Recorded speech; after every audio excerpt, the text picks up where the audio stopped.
Be Wealthy and Smart, episode 1058.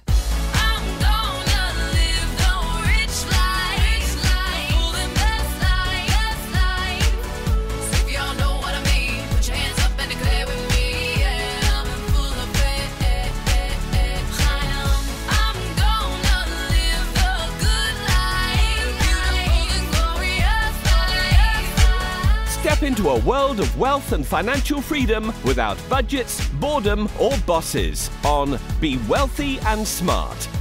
And now, here's your host, Linda P. Jones. Welcome to Be Wealthy and Smart. I'm Linda P. Jones, America's Wealth Mentor, empowering women and men worldwide to financial freedom. On today's show, we're going to talk about 7 ways to create wealth during the crypto dip. Because right now, there's great opportunity in our midst. But it's easy to get caught up in fear, uncertainty, and doubt when the crypto markets pull back. So I'm going to give you 7 strategies that you can do while we're in this crypto dip. Some people call it crypto winter. I don't know if it's crypto winter, but we do have these regular cycles where cryptocurrencies pull back. And then we have cycles where cryptocurrencies take off and go much, much higher. So these are things you can do while the market's down to take advantage of these lower prices. Number 1, you want to stay calm. Cryptocurrency markets are more volatile than stock markets, both on the upside and on the downside. So dealing with that volatility is just part of being a crypto investor. But you have to psychologically prepare yourself for the volatility and not get scared. But also, you want to own quality so that you know that your cryptocurrencies are going to be the survivors when many others may not survive. And we'll talk about that in just a minute. Because first, I want to share with you a little bit from my book, 3 Steps to Quantum Wealth, The Wealth Heiress's Guide to Financial Freedom by Investing in Cryptocurrencies. This is from Chapter 9 on Asset Allocation and Risk. Cryptocurrency is the most volatile asset I have ever invested in. It is much more volatile than internet stocks were, and I thought those were volatile. They don't hold a candle to the swings in crypto. It can be exhilarating to experience your money doubling quickly. I've never experienced anything like this. When you consider the upward moves in cryptocurrencies in 1 year, of course, it is going to have downside fluctuations too. Investments that are volatile on the upside have traders who are constantly trading on the up and down moves. As we talked about in the last chapter, that doesn't mean you have to. Quite the contrary, I encourage you to do your homework about why you own something and then hold it through the ups and downs. As Warren Buffett said, the stock market is a device for transferring money from the impatient to the patient. Many people get impatient if their investment doesn't start climbing immediately. Being able to have confidence in the midst of fluctuation of value is the most important trait to have as an investor. Digital assets are much more volatile than stocks, but that makes sense because the returns are so much higher. If $1,000 can grow to $300,000 in 5 years, do you think it is because it's easy? Do you think it's because everyone and anyone will be able to stay confident while the crypto price acts like a bucking bronco? Not likely.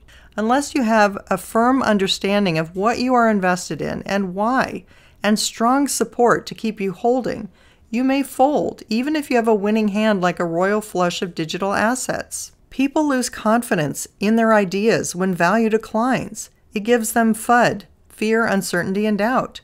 They start to doubt their decisions because they don't see the market price confirming their decision that it is a good investment. They think, I was wrong. Or worse, I made a mistake, simply because of the fluctuating price. This has nothing to do with you being right or wrong. The market is driven by algorithms that are trading bots designed to discourage humans from holding on. Hedge funds hire psychologists to study human emotions. They know how to drive a price up and then drop it hard to evoke panic. This allows them to make money in both directions, whether crypto is going up or down. You have to know what you own and have confidence in what you invested in to stay the course. All right, number 2, create a strategy. Know which cryptos you want to collect and why. Which one do you want as your largest holding? Which one do you want as your second largest holding? This is the perfect time when markets are down to really decide what you want your portfolio to look like and which cryptocurrencies you consider most important to your portfolio's future growth. You don't want to leave that at random, that you just have a hodgepodge of different cryptocurrencies and you haven't thought about which one you want as your largest holding. You want to really think about that, have a strategy, and focus the most money on the cryptocurrency that you really believe in the most. Number 3, buy the dips, but do it gradually. A wise investor once said, "Money is made in bear markets. You just don't realize it at the time." And that's so true because you're buying low in a bear market. You're buying at these bargain basement prices, and that is going to make a huge difference when the market goes up again. There's plenty of dips in cryptocurrencies, so you don't want to rush in and spend all your money at once. You want to invest over time, and that will help you average down and get your average price that you've purchased your cryptocurrency at the absolute minimum. Number 4, you want to set some low limit orders. Sometimes markets go down more than we expect, and you can put a low limit order in below where you think the cryptocurrency might realistically trade. If we have a sudden spike down, which can happen while you're sleeping at night or while there's some fear in the market, the sharp spike down can trigger the buy order, and you can buy at a very low price. There again, averaging your cost basis lower for what you paid for your cryptocurrency. Number 5, you want to get educated while you wait. Learn about which cryptocurrencies have real utility, because there's about 20,000 cryptocurrencies out there right now. And as Brad Garlinghouse, CEO of Ripple, said, not all of those are going to survive, and the vast majority probably won't. Why? Many of them don't have a utility. They don't have a reason for being. They don't actually do something, and they don't have a very large community following. But there are ways to identify the cryptocurrencies that have real utility and that I think are going to be part of the new financial system. You know that my favorite cryptocurrency is XRP, and that's because it went after the largest utility, I think, in existence, and that is cross-border payments, remittances, and being that bridge between any two things of value that can convert from one into another. Number 6. HODL, or hold on for dear life.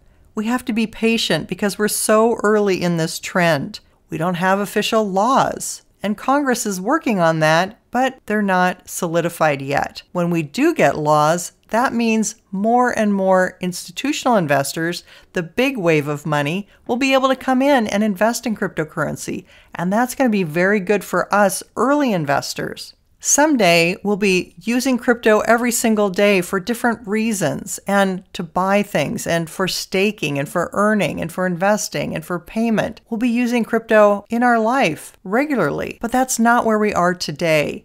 Today, very few people on the planet actually own cryptocurrency, and there aren't a whole lot of uses for it yet. But as we get further down this decade, we're going to see a massive shift, and we're going to be using it on a regular basis, in my opinion. So we are so early. The best thing to do is just hold on through this volatility and keep the quality cryptocurrencies in your portfolio. And number 7, while we keep them in our portfolio, we remove them off of exchanges. Right now, we're seeing a lot of volatility from the Terra Luna debacle. That was an algorithmic stablecoin that had problems. We've had Celsius have some problems. We have a crypto hedge fund called Three Arrows Capital that declared bankruptcy. And some of that leverage is spreading to other exchanges such as BlockFi that have had some liquidity issues. We don't know how far this can continue to spread, so it's very important that we move our cryptocurrency off of exchanges more than it's ever been. Remember the phrase, not your keys, not your crypto. That means if you don't have the keys to your cryptocurrency, you don't actually own it. And that's why when we've had some airdrops, unfortunately, some crypto exchanges have kept those airdrops that should have gone to the people that bought the crypto. But because their cryptocurrency keys were still on the exchange, it really belonged to the exchange, and the exchange decided to keep those airdrops. Now that's completely unfair, and I don't agree with that. but we have to get our cryptos off of the exchanges into our own wallets, and that will alleviate that from happening again. Whether you use a software wallet like the Trust wallet I like a lot, or the Lobster wallet for Stellar, or the Zum wallet for XRP, and the XRP Ledger cryptos, those are all free for you to use. The Ledger Nano and the Decent wallet do cost a bit, but they are my favorites, and they are the highest security that you can get. So if you're going to be investing in crypto, you should also invest in a cold wallet. Now, a Decent wallet and a Ledger Nano don't hold every single cryptocurrency, so you have to do some research and see if they hold yours before you go ahead and invest in them. But I sleep very well at night knowing that my cryptocurrencies are tucked away in my cold wallets, and I want you to as well. So in review, our 7 ways to create wealth during the cryptocurrency dip are: number 1, stay calm; number 2, create a strategy; number 3, buy the dips; number 4, set some low limit orders; number 5, get educated while you wait; number 6, hold on for dear life, hodl; and number 7, remove crypto from exchanges. And if you're interested in reading my book as a way to get educated while you wait, it's available in paperback, on Kindle, and as an audiobook on Amazon. And I'll leave a link to it in the show notes. That's all for today. Until next time, live the good life and be wealthy and smart. Thank you for listening to Be Wealthy and Smart with Linda P. Jones. Share the wealth and tell your family and friends about the show. Check out our website, blog, and social media for more riches at www.bewealthyandsmart.com.